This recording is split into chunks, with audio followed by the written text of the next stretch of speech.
नाज़रीन, पाकिस्तान और इंडिया के दरमियान हालात इतने ख़तरनाक हद तक ख़राब हो चुके हैं कि किसी भी वक्त जंग का आगाज़ हो सकता है। अलबत्ता भारत की तरफ से जंग का आगाज़ हो चुका है, क्योंकि इंडिया ने पाकिस्तान पर पहले मिसाइल से हमला किया और बाद में लगातार पाकिस्तान के मुख्तलिफ शहरों को ड्रोन्स के ज़रिए अटैक करने की कोशिश कर रहा है, जिसे पाकिस्तान के सिक्योरिटी अदारों ने नाकाम बना दिया।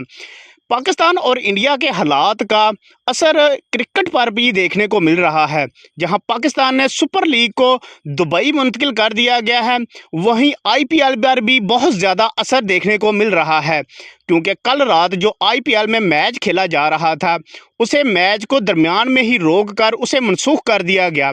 और धर्मशाला क्रिकेट स्टेडियम की लाइटें ऑफ करके लोगों को वहां से निकल जाने को कहा गया।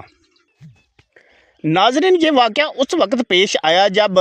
इंडिया के न्यूज़ चैनल ने यह खबर ब्रेक की कि पाकिस्तान ने धर्मशाला क्रिकेट स्टेडियम पर मिसाइल से हमला कर दिया है, जिसके बाद धर्मशाला क्रिकेट स्टेडियम को मुकम्मल ब्लैक आउट कर दिया और इमरजेंसी में लोगों को वहां से निकल जाने को कह दिया। क्रिकेट स्टेडियम के तमाम गेट ओपन करके वहां से लोगों को निकाला गया, जबकि फॉरेन प्लेयर्स और लोकल प्लेयर्स को फौरी इंडियन गवर्नमेंट ने अहमदाबाद मुंतकिल कर दिया।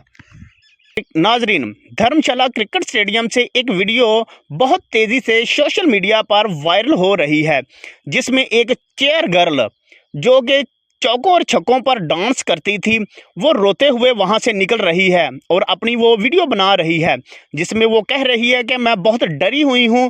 क्योंकि हमें खबर दी गई है कि पाकिस्तान की तरफ से बॉम्बिंग की जा रही है धर्मशाला क्रिकेट स्टेडियम पर।